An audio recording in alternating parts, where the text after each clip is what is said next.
I hear my name taken in vain on the Joe Franklin show? Holy smokes. There's no place to hide in this world, I'll tell you. Of course, one time I'm out there on the football field. You don't want to hear about that story, do you? I'll mention that again. Do you think that'd go over tonight? I got a letter from this kid, see, here a couple of days ago, and he says, Shep, he says, I don't know what to do. You know, you read all these letters and stuff from the editors, and you read editorials in Life and Time about what kids are really thinking of, and they rarely really mention what kids really are thinking of. I got this letter from this kid, and he says, Shep, he says, I'm in this band in this town, in this Jersey high school, and he says, you wouldn't believe it. He says, there isn't a straight guy in this band but me and Frank, who plays the clarinet. He says, the rest of this crowd has completely gone over the line. He says, it's insane. They got fluffy shirts, he says, with little bells on the ends of their shoes. He says, some of them are taking sewing. One kid is taking home ec. He says, 3 of the guys are all dating the drum major. And he says, it's a sickening scene. I'll tell you, what am I going to do? He says, you never would think, you know. Kids, hello, testing. Hello, test. Hello. Sounds very high-pitched tonight, doesn't it? This microphone, huh? Hello, test. Hello, 1, 2, 3, 4. It's, I see. Hello, 1, 2, 3. Listen, I'm gonna make you feel good tonight. I've decided tonight that I'm going to do something that I've been threatening to do for a long time, and that is I'm going to do a friendly show. I was looking back over some of my old records here. I keep records on various shows that I've done, and you know, it hit me. I have completely backslid. It is sickening when I think about it.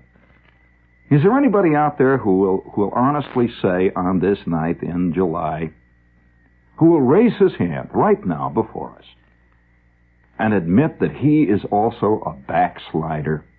There's nothing more sickening than a backslider. I mean, and you know, there's some people who never seem to backslide. They're always climbing up that great slope of achievement, and you know that they're not. Kirk Douglas, he's not a backslider, and you can tell that Jimmy Stewart isn't a backslider. When he gets sent to Washington, he's going to clean up the mess. You know this. And then there's the rest of us. And I'm looking through my tapes, and you know all the records of various shows that I've done in the past, and I came across this little notation that as of January 1st of this year, and here the year is almost half over. We're in what is it, the 7th month already? July? I had made a series of resolutions that I was going to go straight this year. That I was going to be absolutely straight. I was not going to make any smart cracks any longer, and I was only going to say nice things, and I was going to give you the time all the time. And you remember when I said that I was going to give you the time, and I was going to play John Gambling type music. That's the kind of music that everybody wants. Sound of me. For example, I have a collection of Julie Andrews records that I've collected for all of you, and there's nothing nicer than Julie Andrews records. Don't you say that. That's what I say. Of course, I say some other things. There I go again. Doggone it. Is there another backslider out there? Poor silly fool. Wait a minute, you're sure there's another sure it's a backslider? Hello, are you a backslider? Yeah, I'm a backslider. Well, how far have you slid? I slid all the way down into the muck of listenerdom. Yeah, how come? What happened? I started out at the beginning of the year. I was going to get great grades. Yeah. First quarter, I didn't do so good. Oh, gee, kid, yeah, I know. Second quarter, I was going to get better grades, make up for first quarter. Yeah. Nope. Yeah. And now here it is, July, and you're in summer school, trying to make up for the year before last, huh? Yep.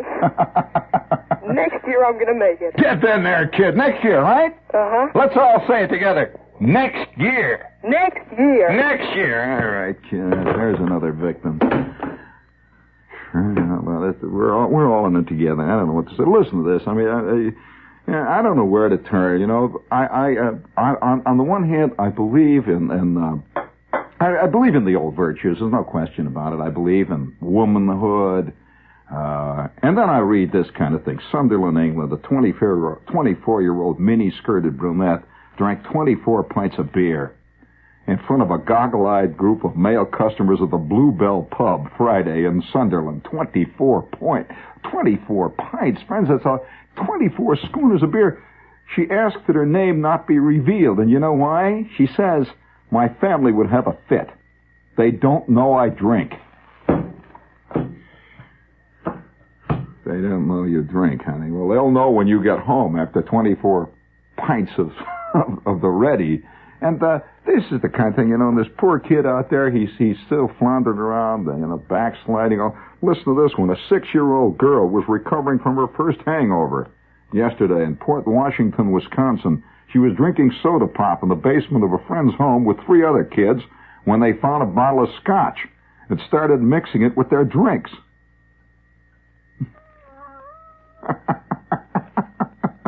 The 6-year-old had considerably more than the others, police said, and the 4 finished the 5th. I repeat, the 4 finished the 5th. She wobbled home on her bicycle, staggered into the house, and collapsed. Better read it, passed out. And she is still sleeping. She's been sleeping it off for 3 days. Wait till that kid wakes up. Boy, talk about spiking the knee high. But, you read this kind of thing, and you say, well, the hope that springs eternal is sometimes based on idiotic idealism, has nothing to do with the realities of the case. And I'm walking along here about an hour ago through the heat of Times Square, and I'm looking at my fellow native New Yorkers, and they're all, nothing gets more like a cake of yeast for those of you who are out in the hinterlands, the boondocks, who are out there in places like, Rabbit Hash, New Jersey, and nice places out there. You have no idea what New York gets like in the heat of summer. It's like the whole town is in heat. Not only, it's in heat. That you feel it everywhere. There's a kind of a subdued yet secretly rampant passion. And you walk down through Times Square, and Times Square gets like a gigantic cake of yeast. An enormous cake of yeast this time of year. And you get the sweat and the crowds, and the ladies crowding into Schrafft's, and wearing their funny little hats, their Iowa hats. And they keep seeing all these young men walking around with their little bells on their shoes. It's Times Square. It's the whole thing. A gigantic sign all over. It says the Bible, John Huston. It says now a fantastic motion picture. And then screenplay by John Huston. Did I tell you about the time I walked in the drugstore at Liggett's and there's this, you can buy a Bible now. It says the Bible. Underneath it says a fantastic motion picture by John Huston. I wonder what a lot of people buying at say, well, what is this? They keep saying thee and thou. What does begat mean, Fred? And that wasn't in the movie. And a lot of scenes that weren't in the movie, they're in that book. And vice versa, too, incidentally. Every time I think of Noah, I want to follow up, the one in that movie. But nevertheless, these are the kind of things that hit you when you come through. And it's hot. See, it's 95 degrees. And New York really turns on at this time of year, and the heat coming down. And I get in the elevator, and I was bracing myself. We got this elevator operator who has 3 lines he speaks all year. The first one is, he says it with a smile. He just thought of a new, original, funny thing to say. He says, well, what's new? And he looks at you. That's his working gag. That's the one he uses during ordinary days, see. And then I always say, beats me. He and I got a very close relationship. We keep this on. It's been going on for years. It's kind of like a marimba player, We just keep playing the same tune, Carnival of Venice, over and over again. And then in the wintertime, he's got another one. He'll say, cold enough for you?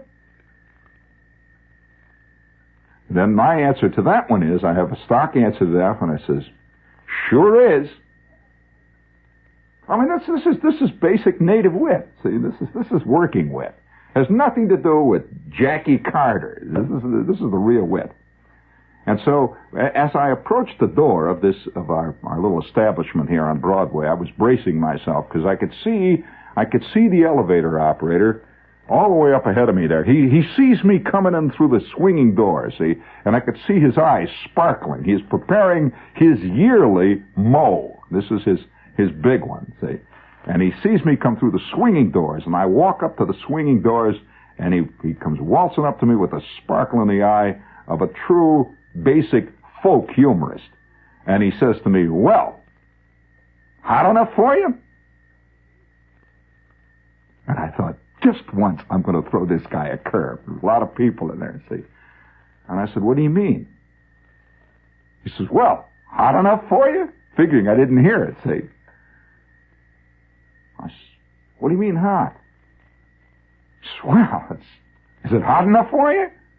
But by this time, the crowd is getting a little restive behind me. See, it's plenty hot enough for them. And they've been standing there in the elevator 4 minutes while we're exchanging these two deathless remarks. And he says, "Is it hot enough for you?" I says, "Clarence, as a matter of fact, now that are you asking me this?"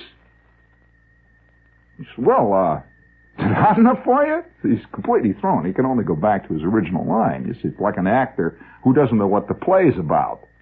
And when he's thrown a curve, he can only say the same line, like, "Alas, poor Yorick." And if the skull starts to whistle Dixie, he should say something about that. See, to keep that away. He just keeps looking. "Well, alas, poor Yorick, I know him well." That keeps whistling Dixie. So I said to him, "Well, Clarence, I'll tell you. You asked me if it's hot enough for me. And you know, it's a funny thing, Clarence. I was thinking about that when I walked past the Leggett's. And it's 95 degrees, and I said to myself, is it hot enough for you? And you know, by George, Clarence, I have come to a conclusion about that. You've been asking me that now since, when was it? 1958, I believe, the first time you asked, and I never really answered you on that one." And by this time, his face is kind of red, you see. He's a little confused. And the crowd is beginning to snigger. One guy kept hitting me in the back of the knee. And so I says, "You know, Clarence, I've come to an answer to that." And he says, "Okay, all right, all in now." The door closed and up we went. I never did get a chance to give my answer. I'm going to get him tomorrow. I'm going to come in, see, and it's going to be 107. I'm going to say, "Hey, Clarence, I've just been..." And I know that the basic wit of speaking of basic wit and the rote, you know, most things we do today, we do by rote anyway. I would say, now I'm just going to ask you a question here. I'm going to ask a personal question of you now. If you can imagine yourself as a pie, your life as a pie. You know the kind of pies you see on, let's say, the first page of the Wall Street Journal. It says, "Where your tax dollar goes."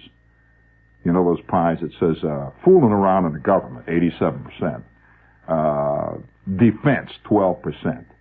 Paperclip, 16%. And that kind of. Then there's a little tiny skinny one that says "Good Works."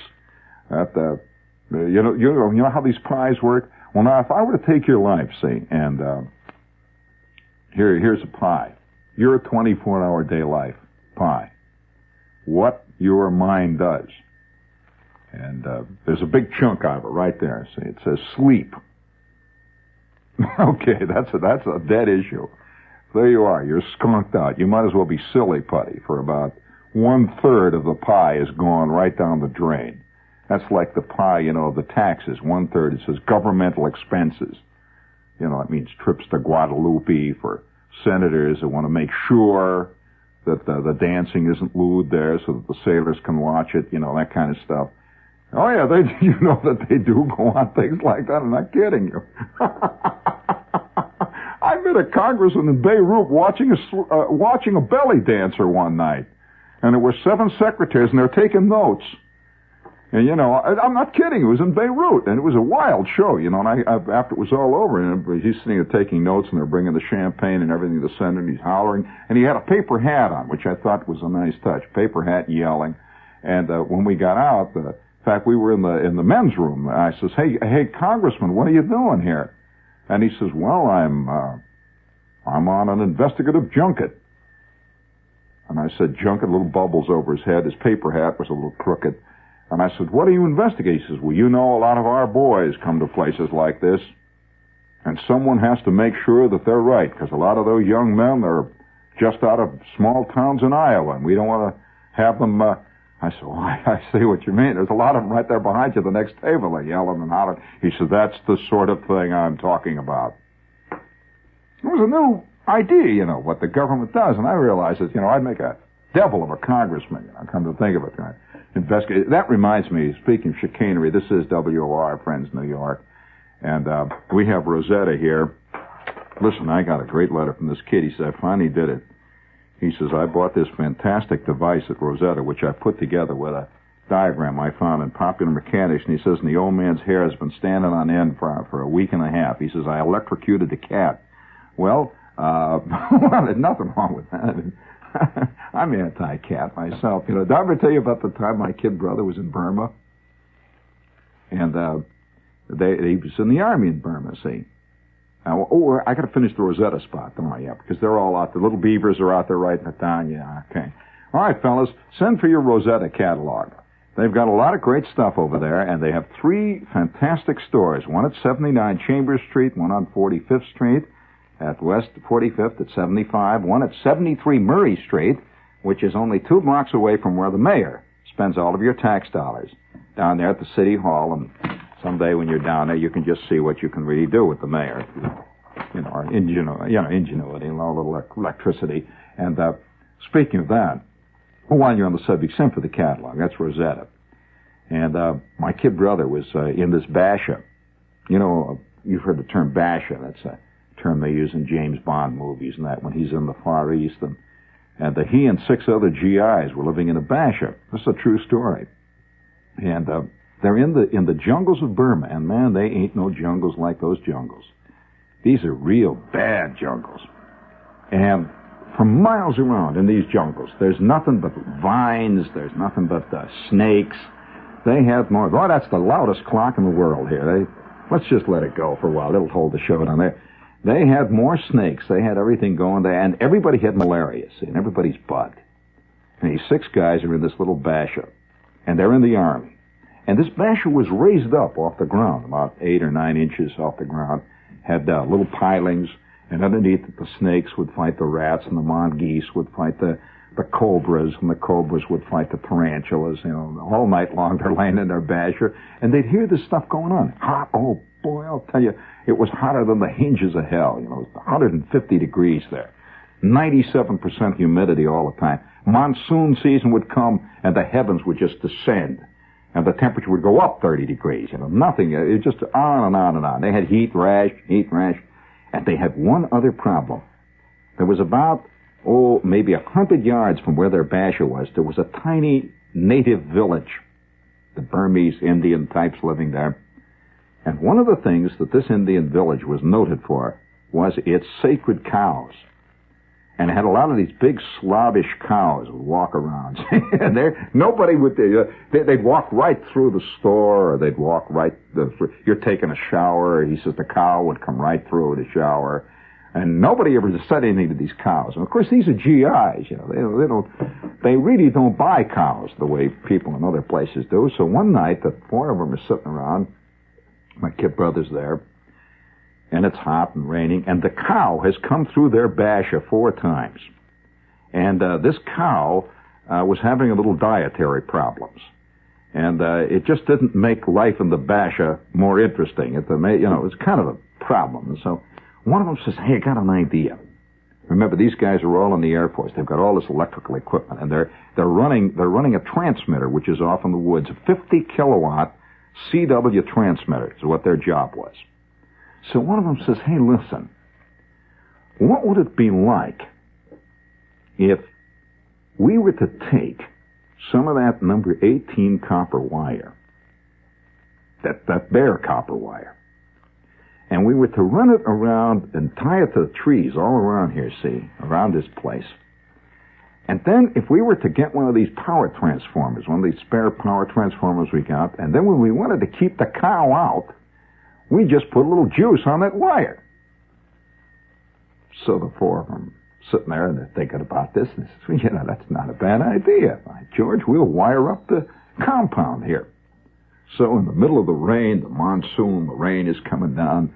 They get out and they're wiring up this tree all around the house. Goes the tree, the basket, little wire goes around, and they run it inside with a twisted pair. They run it right into the basher, and they've got their own little electric supply there, 110 volts that they're generating out the back. So they hook up the power transformer, and they sit there. And he says, that is pretty interesting. At first, we noticed that every time that water, the rain, would come down, it would hit the bare wire, and it would go, it would just ionize. It was kind of interesting. You see a little steam out there with the wires going there. So they keep hooking the transformer up and testing it. One of them says, well, let's put it on the 750 volts. And I says, no, come on, let's put it on 1200 volts. And so finally they get the transformer hooked up. And this was fun at first. You see, like most toys that man builds, he is very interested in it at first, but he tires of it quickly. And so half an hour after that, they're still playing around with it a little bit desultorily, as they say. And then interest began to drop off, and the only one that was left was this corporal, who was a maniac about equipment anyway. He kept playing with it. And the rest of the guys are conked out on their bunk and scratching themselves, and the flies are flying around, the mosquitoes are going through, and it's the late afternoon, and the corporal is playing around with the transformer. And all of a sudden the corporal says, hey, you guys, hold it, shh, don't make a sound. And the four of them raise up on their bunks with the heat rash and the mosquitoes falling off of them like scales. One of them says, what's the matter, Fred? He says, here comes one of them damn cows. I'm going to get one. And they all raise up slow. They look out of their basher window, which is made out of screen. You've seen these in this kind of house in the Somerset Maugham movies. The missionaries' downfall movies, that kind of thing, and the rain is coming down. And he says, and off in the distance, three guys are sitting there hitting little gongs together, and somebody's burning incense, and you could smell the opium, and once in a while a tiger would go through the compound. And he says, oh, was it hot? And the vultures are flopping around. They had fantastic vultures there, he said. And he says, this cow is walking along. See, it's a sacred cow. And like all sacred cows, had begun to believe in its own sacredness. And that's the thing about sacred cows. They begin to read their own publicity, and eventually the cow believes that it is immune, see. So the cow's walking around, and this cow sees the basher. Well, this is the same cow that's been traipsing through the basher now for about a month. And once in a while, this cow would just stop. They're all sitting around eating, see, and the cow would just look right over one of their shoulders and one big gulp take in half of the SOS they're eating, that kind of stuff. You never knew cows liked SOS, did you? Oh, they love it. Terrible thing. Gave wild milk after that, but nevertheless, they loved it. And he said, this crummy old cow, this cow is a rotten, had fleas, real, but a sacred cow, great big mother, big one. And so the four of them are watching out, and the rain is coming down. He said, dramatic scene. The rain is beating down this ancient culture. You see, the jungle is all over them. And he says, once in a while they could hear the sound of a couple of Jap Betties go over. They were they were beyond the lines, this guy. This crowd was way past the Japanese lines. Merrill's Marauders were considered rear echelon troops to these guys. And I'm not kidding you. And so once in a while a Jap Betty would go over in the rain, and they're watching this cow. See, and the cow is walking around. And here's the corporal over there, hunched over his transformer. And it's got about 9 taps on it. You can go all the way from about 150 volts to about 2,500 volts tapped all the way. Say maybe 200 mils at the best. And so they're debating now whether to hook it up to the 2,500. Hey, they don't, better not. Why don't you back it off to 700? It's okay. All right. He switches it on to 700, and the rain is still coming down. The cow is getting closer to the fence.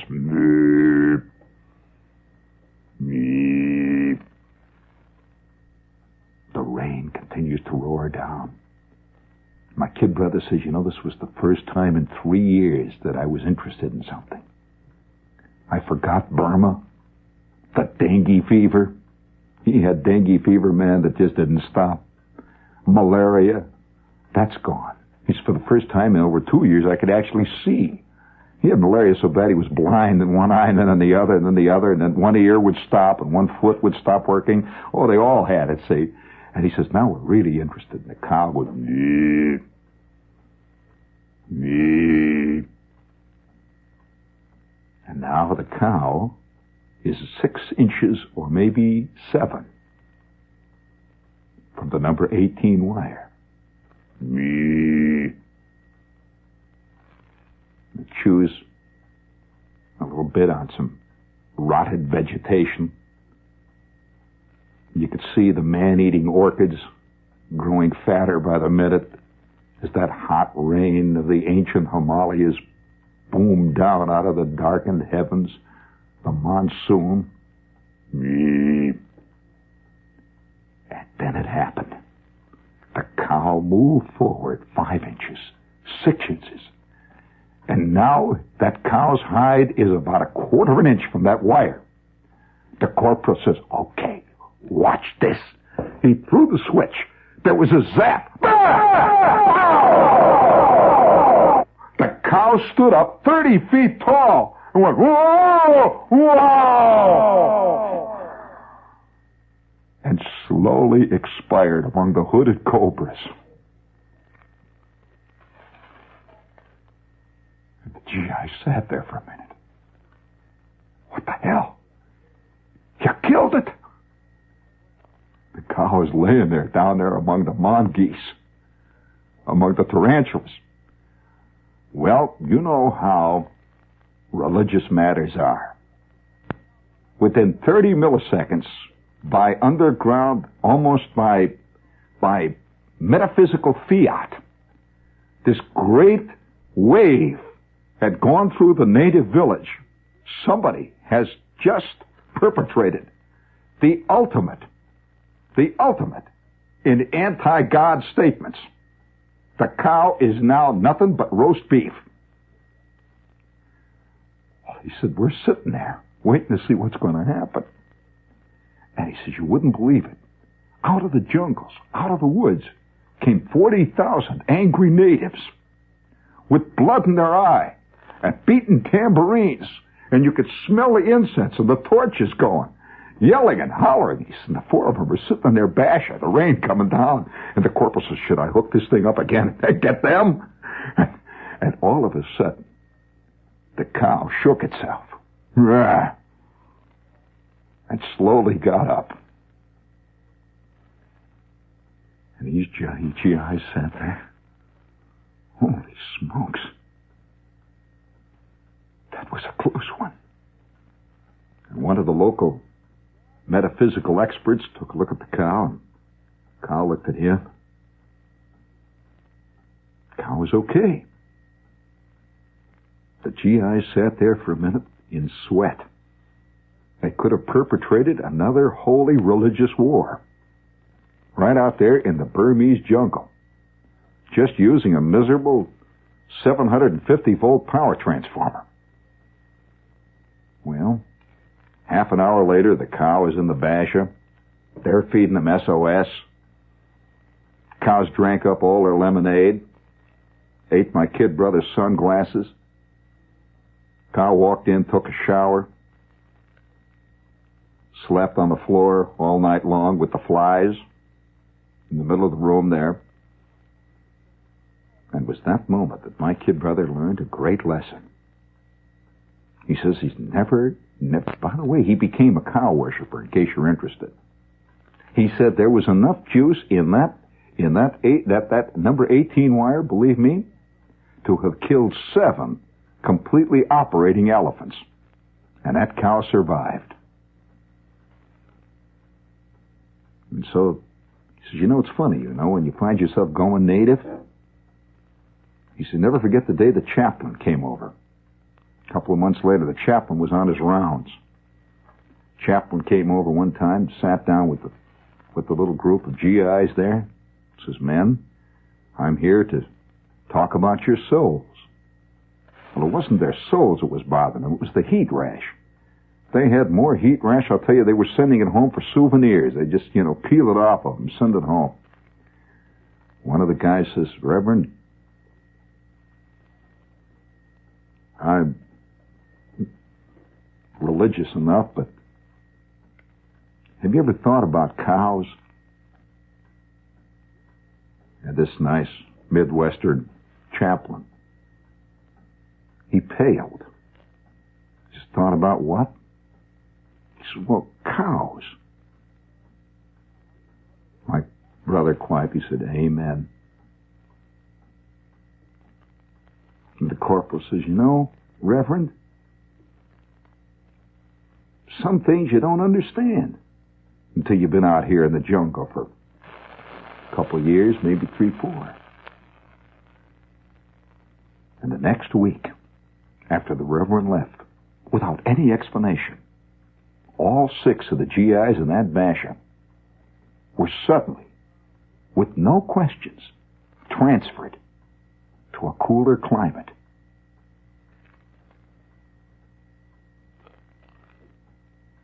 Now think about that for a minute. By the way, my brother now, he's forever changed. Forever changed. He drives along US 41 once in a while out in Indiana, sees a herd of cows, doesn't laugh. A little different now. Once you're touched, there's no going back. Do you remember that movie with Tyrone Power? Remember Tyrone Power searching endlessly for the great guru who was going to tell him what the story was all about? Well, you remember how bad he got. Just can't help it. And it's the heat that does it. It's the infernal heat. Just sits down on the back of your neck like some enormous, unimaginable beetle and won't let go. Wonder how many sociological studies have been done on the effect of climate on total philosophies of entire worlds that people live in. Just the heat. Well, I'm walking along Times Square today, and temperature's 97 degrees. And I see that the action is changing. It's very different now than it was, say, in December. The feeling is different. I thought to myself, what would happen now if it stayed 97 degrees in Times Square for 1 year? What would change? How would we differ from, let's say, the temperate climate people that we are now? 1 solid year. Well, I come into the air conditioning here. I see one of the guys. As I come in, he says, oh, boy, is it hot. I'm in the newsroom. I'm sitting at the desk. And now I'm getting to the nub of the show tonight. I'm going to do something good for you. Do you people think this is actually hot? Do you really think this is a hot day, friends? Do you? Do you want me to tell you about heat and how I learned about heat one time? I'll tell you, I learned this kind of weather to me is like, how can I say, a balmy June day. Because, you know, heat is one of the real experiences that you don't forget. Once you've enjoyed or have been seared by truly withering heat over an extended period of time, you do not forget it. And from that time on, any temperate heat is greasy kid stuff. Now, I'll tell you, you got to learn it early, though. The earlier you learn it, the better. Now, I'll tell you the story. I'm a kid. I am 16. I have just gotten my work permit. And I've gotten a job working in the steel mill. It is summertime. And I'm a junior in high school. Now, perhaps you know, traditionally it gets very hot in the Midwest. You know about this. You know that the legendary stories of conventions, political conventions in August in Chicago. You know, the heat really gets going out there. And when it gets going, it just doesn't stop. But that's not what I'm telling you about. That heat is heat. It's like this. It's like today. The only difference between the heat here on a day like this in New York and, say, the heat in Oklahoma City or Kansas City or Gary, Indiana, which is out there on the edge of the great, no oceans for miles around. That lake doesn't do anything. All the lake does, really, and in late August, is the lake keeps it hot. You see, the water has gotten very warm in the lake by August, and instead of cooling the land, it heats the land. And so you don't get that cooling off at night, that old water out there just keeps it hot, see? And so a day like this, the difference really between here and there is that out there it goes for long periods of time. They may have, 5, 6, 7, 8 weeks of 95-degree temperatures, where it'll range sometimes between 95 and 104, 105. And then the mosquitoes come. Well, that's not even what I'm talking about. It was a hot day. I remember this day till I'll tell you, whenever I start complaining about working in the radio station there, anything else that I ever do, I think about this one unbelievably fantastic, hellish day that I lived through. It was not a day, it was a week. I'm 16, and I go down to the clock house, and I'm all excited. See, the summer before, I had been a mail boy in the steel mill. I've run all through the mill, and I know the mill, and I'm excited about working in the mill this summer. Now I'm 16, see, and I'm official. They can give me a real official type job. And I go down to the clock house, and they assign me to a work gang. I don't know whether you know what a work gang is, but a work gang does not work in any one. When you think of the steel mill, I have to explain something to you. The steel mill is really a large number of mills, all gathered in one area. And so you have the rail mill, you have the tin mill, you have the 100-inch plate mill, the 14-inch merchant mill, the open heart, the blast furnace, the Bessemer, the hot strip, and the cold strip. These are all gigantic operating factories, and they're all very separate and distinct. And so when a man says he works in a steel mill, he can work, it's as varied as to say, well, I'm a human being. There are all kinds of human beings, and the steel mill is a fantastic, almost a total microcosm. It's really a complete world. And so you can work in the office and live a great life in the steel mill. The air conditioning blows.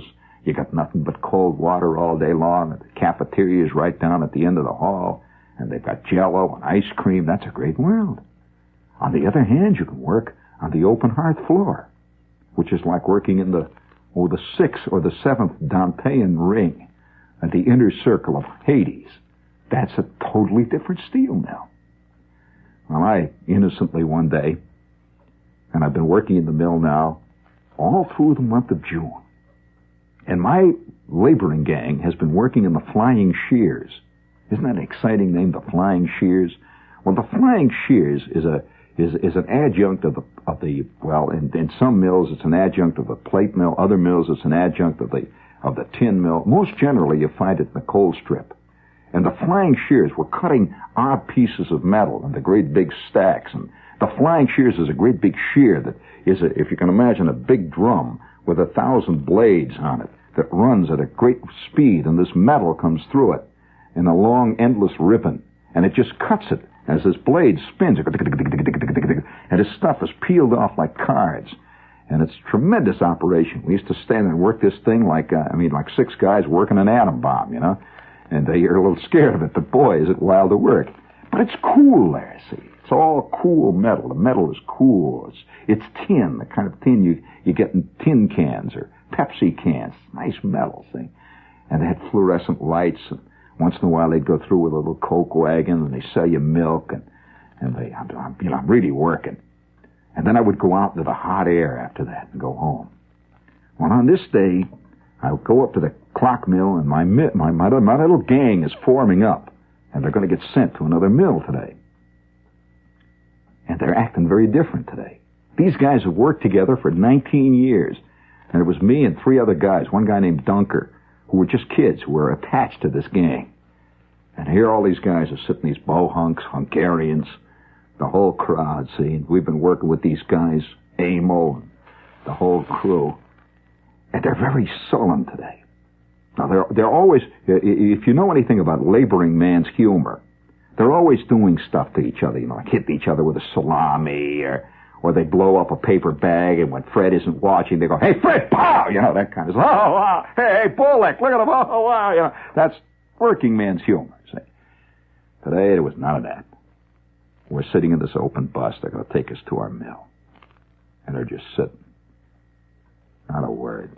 Once in a while, one spits out of the window with the tobacco juice. Where are we going?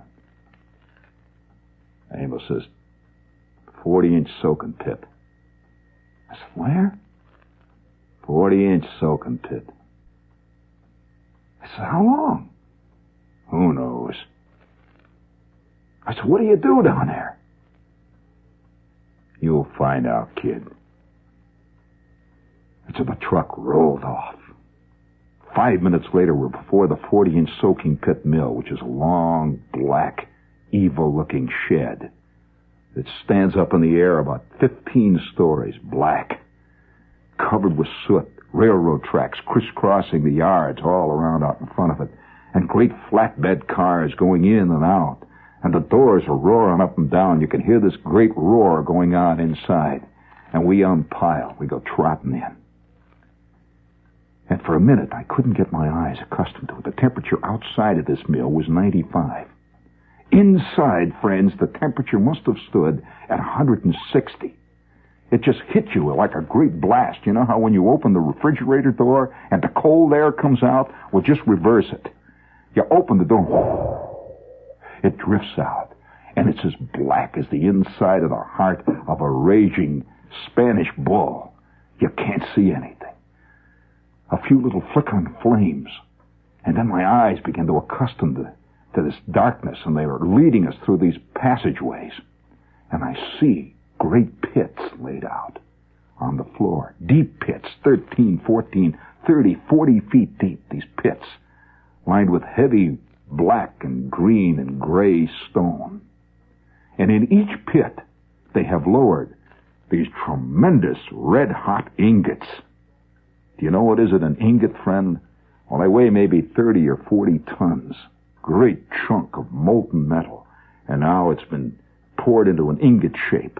And they have lowered them into these pits to let the heat slowly soak off of them, rather than to allow the heat to escape quickly. It's the soaking pits. And you could see dark figures moving in the hazy gloom of the smoke. And the next minute, I found myself dressed in an asbestos suit, being lowered into an empty soaking pit. And I'm wearing shoes made out of wood with an asbestos top and an oxygen breathing mask over my face and green goggles over my eyes.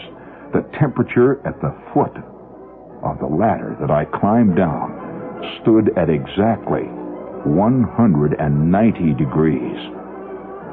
I was to work down there for 5 minutes chipping shale. And at the 5-minute period, as soon as the 5 minutes were up, they would pull a rope, and I would climb back up the ladder. You were not allowed to stay in there longer than 5 minutes, or they'd come in and get you, if they could find you. All day long, 5 minutes in, 5 minutes out, 5 minutes in. And it got to the point, friends, when I would get up to the top of the soaking pit, the temperature of 140 degrees would feel like air conditioning. Oh, that cool air. How can you guys stand it in this cold weather up here?